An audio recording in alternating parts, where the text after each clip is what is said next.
Bonsoir à tous, très heureuse de vous retrouver pour une nouvelle édition sur Monaco Info avec une invitée d'exception dans votre journal ce soir, Son Altesse Sérénissime la Princesse Stéphanie. À J-2 du Festival International du Cirque de Monte-Carlo, elle a accordé un entretien à Patricia Navarro, à découvrir dans quelques instants. Isabelle Béraud-Amadei adresse ses vœux au corps diplomatique et consulaire à Monaco. La ministre des Relations extérieures et de la coopération a notamment évoqué les grands dossiers de l'année 2026, une année dense et stratégique selon elle. Du sport également dans ce journal avec une nouvelle recrue pour l'AS Monaco, Wout Fass, qui vient renforcer le secteur défensif du club de la Principauté, le club qui a ravi de nombreux jeunes supporters venus en nombre pour la nouvelle étape du Kids Tour à Cap d'Aille, avec pour invité Folarin Balogun. Plusieurs postes à pourvoir à la Société des Bains de Mer pour cet été. Le groupe recrute déjà ses saisonniers et ce dans différents secteurs, vous le verrez. Et puis c'est de saison, la récolte des bigaradiers a débuté en Principauté avec la possibilité, si vous le souhaitez, de récupérer ces oranges à mer.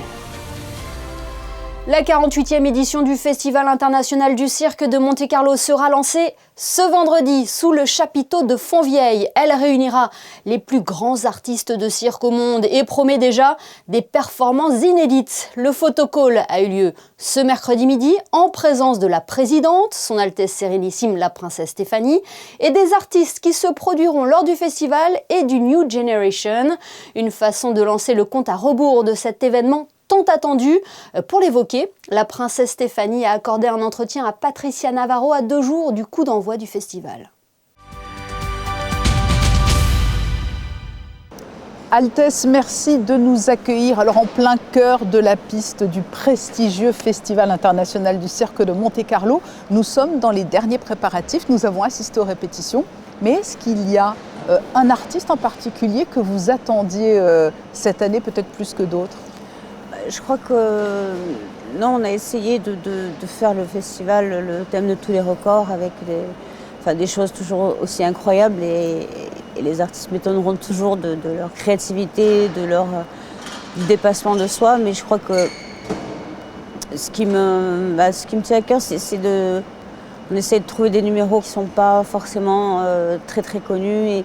Et là, depuis quelques années, on donne un gros coup de pouce au cirque africain. Parce qu'il y a des écoles qui se forment là-bas, c'est du cirque social aussi. Et là, on a le produit un numéro éthiopien, un numéro de Tanzanie, qui prouve vraiment qu'ils sont à la hauteur et ils ont toute leur place plus que méritée au festival. Oui, parce que pendant ce festival, ce sont toutes les facettes, vous y tenez, toutes les facettes du cirque qui sont mises en lumière. Il y a les acrobaties, les clowns, les animaux, c'est un tout. C'est un tout, c'est vraiment la dernière, je pense, plateforme du cirque traditionnel dans le monde et on essaye de tenir bon. Et aussi d'ouvrir la piste du festival à des nouvelles nations, des nouveaux horizons qui justement continuent le cirque traditionnel, forcément évolue avec son temps, mais voilà, des nouvelles nations comme la Tanzanie, l'Éthiopie, le Kazakhstan.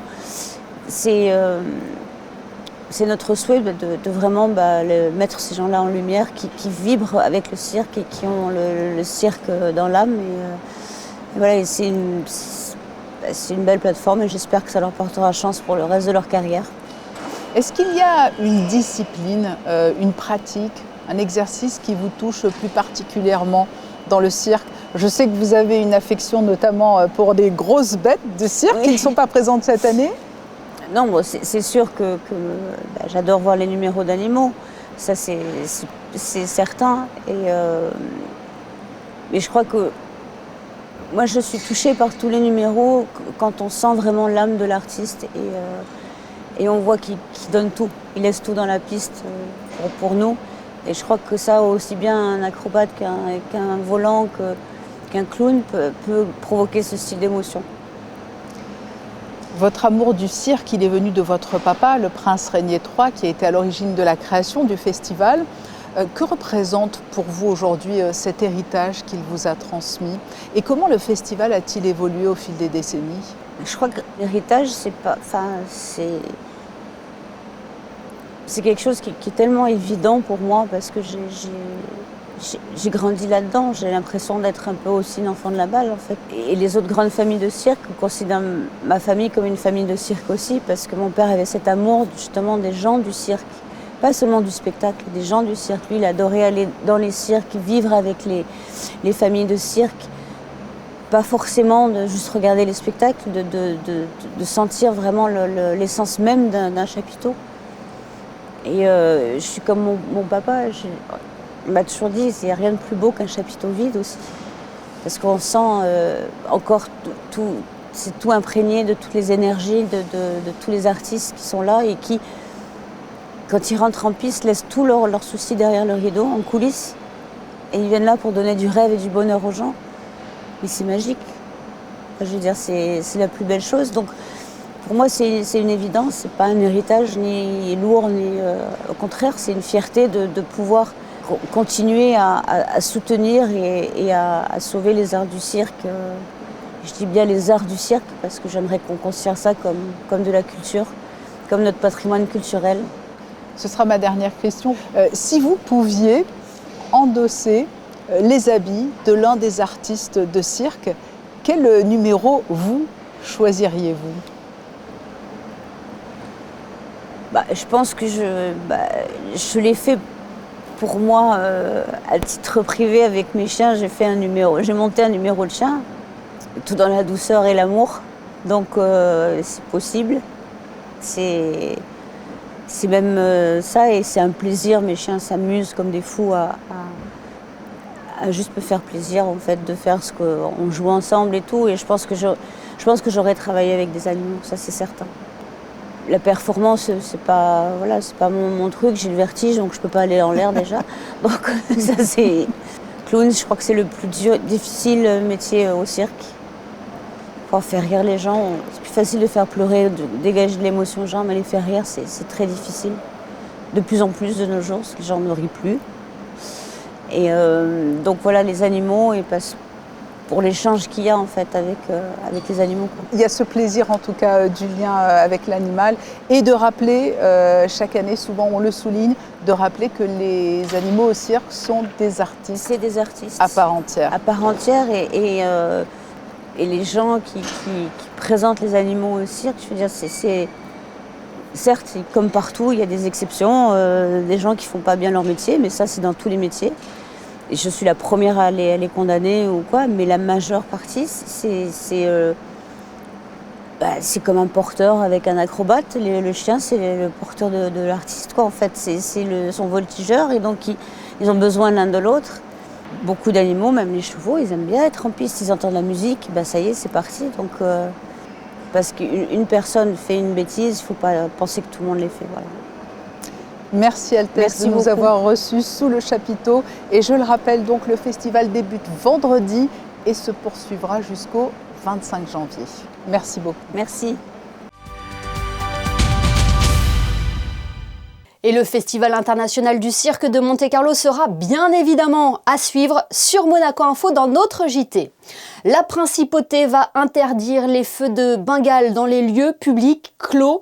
Décision prise par le ministre d'État qui souhaite également renforcer les contrôles dans les établissements concernés et sensibiliser les exploitants aux règles de sécurité. Ces nouvelles mesures font suite au drame meurtrier qui a touché Crans-Montana le soir du Nouvel An.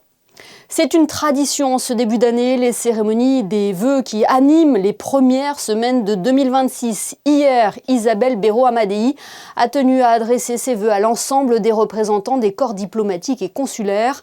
L'occasion de revenir sur l'année écoulée et de mettre en lumière les grands événements à venir. Les détails d'Alexandra Pani et Jean-Alexandre Dordet. 165 pays avec lesquels la principauté entretient des relations diplomatiques, un réseau de 16 ambassadeurs monégasques nommés auprès de 29 pays et 84 consuls et vice-consuls honoraires accrédités sur le territoire monégasque. 2025 a été une année riche pour la diplomatie monégasque, comme l'a rappelé la conseillère ministre Isabelle Béraud lors de ses traditionnels vœux, avec notamment la venue en principauté de hautes personnalités. Visite d'État du président français, mais aussi aussi du secrétaire pour les relations avec les États du Saint-Siège et plus récemment le président du Portugal.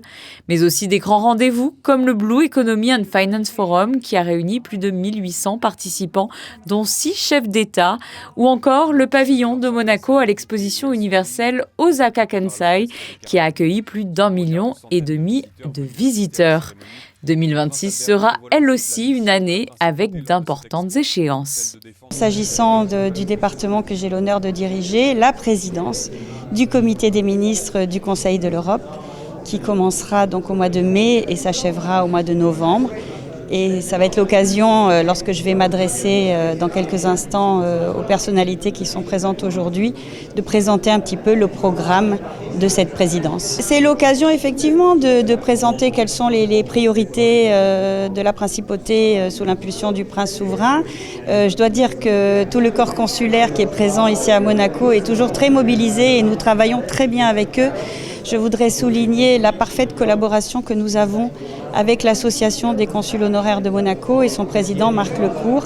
Nous collaborons, j'allais dire, régulièrement avec cette association qui nous aide beaucoup, notamment lorsque nous organisons des événements avec des personnalités étrangères à Monaco. L'Association des consuls honoraires de Monaco est un véritable atout pour le renforcement des liens entre la principauté et les États représentés. L'association des consuls est là pour assister les consuls dans leurs activités diverses et variées. Mais on est là pour apporter notre soutien aux membres de la communauté consulaire. Le consul honoraire en principauté a des prérogatives un peu particulières par rapport aux autres consuls dans d'autres pays. Comme les ambassadeurs accrédités en principauté résident principalement à Paris, le consul honoraire a un rôle important à Monaco car il est en contact direct avec les résidents que nous représentons. La conseillère ministre adressera à nouveau ses vœux de nouvelle année au corps diplomatique en poste à Paris, cette fois-ci ce jeudi. Ouvrons une page sport, à présent avec du tennis pour débuter et Valentin Vachereau qui file en quart de finale du tournoi d'Adélaïde après le forfait de son adversaire, l'Australien Kokkinakis. Le Monégasque affrontera au prochain tour l'Espagnol Fokina pour une place en demi. L'AS Monaco connaît son futur adversaire en Coupe de France. Les Rouges et Blancs se déplaceront à Strasbourg pour les huitièmes de finale de la compétition. Match qui aura lieu le 5 février prochain au stade de la Méno. Le club de la Principauté qui a officialisé hier l'arrivée d'un nouveau renfort dans le secteur défensif qui en a bien besoin. Il s'agit de Wout Faes. Il a été prêté par Leicester jusqu'en fin de saison avec option d'achat. L'international belge de 27 ans va retrouver la Ligue 1 après avoir évolué par le passé à Reims. Il a été présenté à la presse aujourd'hui. Je vous propose d'écouter ses premiers mots sous ses nouvelles couleurs et ceux du directeur général de l'AS Monaco, Thiago Scuro. J'ai tout de suite vu un projet très ambitieux, même si le début de saison a été compliqué par certaines raisons, des blessures aussi, des matchs un peu compliqués, mais je pense que l'objectif doit rester le même. Et c'est un grand club de Ligue 1 et je pense qu'on doit viser le plus haut. Je connais la Ligue 1, bien sûr. J'ai fait 2 ans à Reims. J'ai bien aimé. Je dis toujours que c'est peut-être les années où je me suis amusé le plus dans ma carrière jusqu'à présent. Puis après, on sait tous, vous savez mieux que moi, c'est un championnat très très physique, avec beaucoup de joueurs qui ont beaucoup de qualités techniques, surtout des jeunes. Quand je vois l'effectif ici aussi, je pense que c'est le cas. Donc moi, je vais essayer de donner un peu d'expérience et de ramener mon expérience et les aider. He will bring quality first, experience, maturity, ready to arrive and make an impact. He's a very consistent and solid decision. As he mentioned, we've been following him on the last years, especially in a moment where he had a coach which played the football similar to what we do, where we could see clearly that he has the profile and the tools to make an impact on the way we play football. Speed, aggressivity, quality with the ball. Very good on set pieces, which is also a very important topic in football nowadays. So the decision was easy when we saw the possibility to do, and also, of course, we had his interest in to come here, having other options, and we are very positive about his arrival. Le renfort de Wout Faes, qui pourrait figurer sur la feuille de match vendredi face à Lorient, devrait rassurer les supporters. Les plus grands comme les plus petits, à l'image de ces jeunes fans venus en nombre ce mercredi pour la nouvelle étape de l'AS Monaco Kids Tour. Elle s'est déroulée au bien nommé stade Didier Deschamps à Cap d'Aille en présence de l'attaquant monégasque Folarin Balogun. Frédéric Elion était présent avec Thomas Deus. Depuis 2022, l'AS Monaco va à la rencontre des enfants des communes de la Côte d'Azur grâce au programme Kids Tour. Ce mercredi, la 13e étape de la saison 4 se déroulait au stade Didier Deschamps à Cap d'Aille en présence de Folarin Balogun, l'attaquant de l'AS Monaco, participait pour la 2e fois au Kids Tour. Yeah, it's an amazing experience, you know. I used to be also a child myself, and I used to be a fan of football. And you know, when you have the opportunity to meet your football stars and the people you look up to, it's a really special moment. And you know, these are the fans of tomorrow. You know, I love being around kids. You know, they ask just innocent questions. You know, just what is it like, and you know, how do I become a footballer, stuff like this. And I just try to motivate them to, you know, give them belief. I think this is the most important thing. And yeah, you know, if you want to achieve your dreams, you need to have a lot of belief. Près de 200 enfants de l'US Cap d'Aille ont participé à cette belle après-midi avec différentes activités. Quiz sur l'ASM, concours de précision sur cible géante, mini-match. Ils ont surtout pu échanger avec Folarin Balogun, prendre des photos avec lui et faire signer tout ce qu'ils avaient sous la main. J'ai fait signer la carte et le crampon. Moi, mon maillot. Et j'ai pris une photo. Il y a Balogun qui vient de nous signer les pancartes ou les maillots ou les crampons. Qu'est-ce que vous pensez de ce joueur de Balogun ? Il est bon cette saison. Il marque des buts.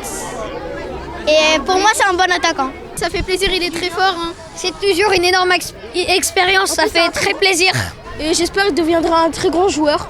Le Kids Tour, c'est aussi un lieu de rencontre entre champions. Peter Sagan, 7 fois vainqueur du maillot vert sur le Tour de France et 3 fois champion du monde de cyclisme, était de la partie avec son fils. Prochaine étape de l'AS Monaco Kids Tour, le 28 janvier à Cogolin. Oui, et voilà de quoi faire le plein d'énergie avant la réception de Lorient vendredi. En basket, la Roca Team continue sa belle série. Les Monégasques ont dominé Gravelines Dunkerque mardi soir à Gasson-Médecin, 101-82, et enregistre une 9e victoire consécutive, toutes compétitions confondues. Écoutez la réaction après le match de Johan Bégarin et Kevarius Ace. Ils sont au micro de Frédéric Elion. On savait que ça allait être compliqué puisqu'on a un emploi du temps avec pas mal de matchs qui s'enchaînent. Donc nous, on savait que le principal, c'est de rester sérieux et de pouvoir jouer notre basket. Donc avec ça, on a juste exécuté les consignes du coach. On a mis l'intensité nécessaire et puis ensuite, le match il s'est déroulé comme vous avez pu le voir. Yeah, I feel like chemistry is getting better. You know, a lot of unselfish guys. You know, we have probably I think we do have the most assists, and you know we're all about sharing the ball and having confidence. Everybody play your role and good things happen. On est dans la bonne direction. Le coach il le répète souvent. Les bonnes équipes en ce moment elles continuent, elles montent du coup, et elles montent en intensité. Et du coup, il faut qu'on puisse prendre ce chemin puisque nous, notre objectif à la fin de la saison, c'est d'aller soulever tous les trophées clairement, et du coup nous on met l'intensité nécessaire. Là on a commencé la saison depuis fin août, donc maintenant on est à un moment de la saison où est-ce qu'il faut montrer qu'on est une équipe compétitive et qui vise les titres. Et prochain match de la Roca Team ce jeudi contre Paris en Euroleague. La saison estivale se prépare déjà du côté de la Société des Bains de Mer. Une journée de recrutement vient d'être organisée pour recevoir les postulants, et ceux dans différents secteurs. Pour certains candidats, cette journée marque déjà une étape importante dans leur avenir. Les explications de Marie Bonnet-Blanc et Massimo Piantoni. Mohamed est en master de commerce, actuellement en alternance dans une concession automobile à Nice. Il cherche un poste de voiturier pour la saison. Première étape, un entretien avec les ressources humaines, un passage obligatoire, et pour lui, c'est validé. Elle m'a demandé ce que moi de base que je voulais. Donc moi je lui avais dit que moi j'étais plutôt voiturier, bagagiste, donc pour les hôtels et les restaurants. Du coup c'est là que je peux mettre à profit mes qualités, mes compétences. Donc là elle m'a dit de me rediriger vers le parti conciergerie. Face au recruteur, il doit se présenter, convaincre, faire la différence. Sourire, attitude, parcours, tout est passé au crible. Ici, on cherche la perle rare. qui va retenir mon attention déjà, le sourire évidemment, l'attitude, la positivité et puis il n'a pas menti. Donc voilà, quand j'ai posé des questions aussi sur ce qu'il était capable ou pas de faire, il m'a dit que lui il ne connaissait pas la restauration, il a été franc, il a préféré être franc d'ailleurs, donc c'est pourquoi je l'ai amené voir mon collègue directement après parce que je sais que voilà, il ment pas. C'est très prometteur et je suis très contente de l'avoir rencontré aujourd'hui. Résultat, Mohamed est directement orienté vers l'étape finale, la rencontre avec le responsable du service voiturier et conciergerie. Un moment clé, bilan plutôt positif, il repart avec beaucoup d'espoir pour cet été. À chaque fois, on m'a demandé mon CV, ils avaient dit qu'ils allaient le transmettre et qu'ils avaient bien aimé mon profil. Après, j'ai pas trop envie de me prononcer, je sais pas, mais je suis satisfait en tout cas de l'échange que j'ai eu. La SBM sera présente au Forum Monaco pour l'emploi du gouvernement princier le 6 février prochain. Vous pouvez d'ores et déjà envoyer vos CV à recrutement@sbm.mc. Chaque année à la mi-janvier vient le moment de récolter les célèbres bigarades, un travail de taille pour les agents de la direction de l'aménagement urbain qui doivent couvrir l'ensemble du territoire pour cueillir les 700 arbres fruitiers. Une tradition qui remonte à plusieurs siècles et qui est encore bien ancrée dans le patrimoine. Reportage en ce début de récolte avec Alban Gingembre et Lionel Bernardi. La bigarade, symbole fort à Monaco, ancien territoire agricole, le pays regorgeait d'agrumes et exportait ses fruits à travers l'Europe. Aujourd'hui, les près de 700 bigaradiers de la principauté témoignent de cette histoire et l'heure est à la récolte. Chaque année, au moins une trentaine de jardiniers qui sont sur la route en train de ramasser, récolter les oranges verts. Cette année, la production est un peu moins importante par rapport à l'année dernière. On a eu un été pas très pluvieuse, donc il y avait un peu moins d'eau. Cette année, peut-être on tourne aux alentours de 12-13 tonnes, que déjà, c'est déjà pas mal. Les gens, dans le temps, ou même, ils ont continué peut-être leur tradition, ils continuent à faire des confitures d'orange vert ou du vin d'orange. Et ça restait dans le temps. C'est pour ça que souvent on voit les jardiniers qui sont en train de récolter. Et il y a des gens qui viennent, surtout des personnes un peu âgées, qui demandent s'ils peuvent avoir des oranges. Depuis quelques années, plus de la moitié de la récolte est également distribuée à la distillerie de Monaco pour la production de liqueurs. Toutes les oranges qu'on utilise, ils viennent de Monaco. Ils ne sont pas traités. C'est du fruit qui est très aromatique, c'est très sain. On met à macérer les écorces d'orange.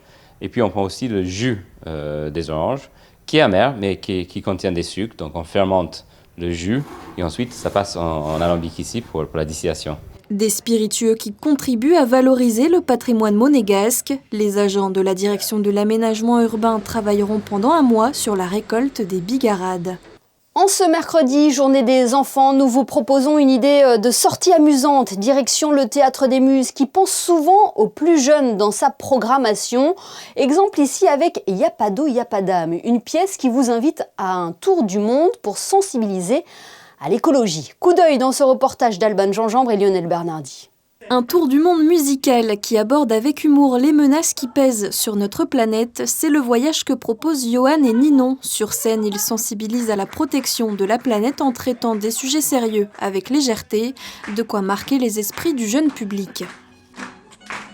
Moi j'ai retenu que c'est mal, il faut protéger la planète parce que la planète c'est précieux et qu'il ne faut pas polluer la planète avec beaucoup de plastique. C'était important de préserver la planète. On a appris des nouveaux animaux, des pays, des villes, plein de choses. Roger, nous avons un souci avec le climat se dérègle. Vite, nous traversons une zone d'effet de serre. C'est le réchauffement climatique. On va venir comme des Des scénettes ponctuées de chansons, guitares, flûtes traversières, mandolines et violons, tous les moyens sont bons pour transmettre le message. J'ai envie qu'ils aient envie de faire de la musique. Je pense que la musique, c'est quelque chose, effectivement, on va pouvoir continuer aussi après le spectacle. Les chansons sont enregistrées. On a écrit la chanson Y'a pas d'âme avec des enfants dans une classe de CM2. En Ile-de-France. Et c'est comme ça que nous est venue ensuite l'envie de monter ce spectacle Y'a pas d'eau, y'a pas d'âme. On trouvait que ça sonnait très bien, justement comme une onomatopée un petit peu, et du coup ça c'est percutant. Et donc dans la chanson, où il n'y a pas d'eau, il n'y a pas d'âme, où il n'y a pas d'eau, il n'y a pas d'homme, il n'y a pas d'animaux. J'ai envie qu'ils pensent effectivement à la planète et à à leur rapport au monde en fait, comment ils se sentent sur la planète eux en tant qu'enfants, ce qu'ils font, ce que les autres font, ce qu'ils peuvent faire, voilà, pour être en harmonie avec cette planète qui nous porte tous. Y a pas d'eau, y a pas d'âme, une pièce engagée destinée aux enfants. 2 autres représentations sont programmées ce week-end. Rendez-vous sur le site internet du Théâtre des Muses pour obtenir vos places. Ce journal touche à sa fin. Merci de votre fidélité. Dans un instant, les prévisions météo suivies des sorties cinéma de la semaine. Sachez d'ailleurs que le cinéma des Beaux-Arts propose ce dimanche à 14h la projection en avant-première du film Le rêve américain d'Anthony Marciano avec Raphaël Quenard et Jean-Pascal Zadi en présence de l'équipe du film. Nous refermons cette édition comme nous l'avons débuté avec le Festival international du cirque de Monte-Carlo et les photos de Stéphane Dana. Passez une excellente soirée et à demain, 19h, pour un nouveau JT.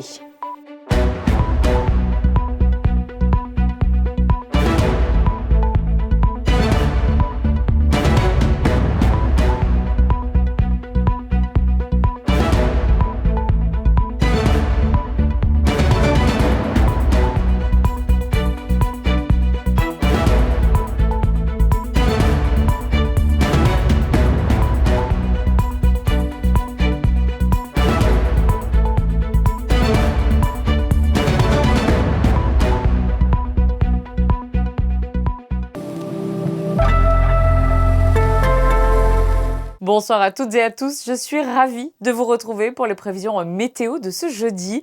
Une journée pour l'ensemble plutôt ensoleillée. Les températures seront agréables pour la saison. Le thermomètre affichera jusqu'à 14 degrés. Le soleil se lèvera à 7h59 et se couchera à 17h20.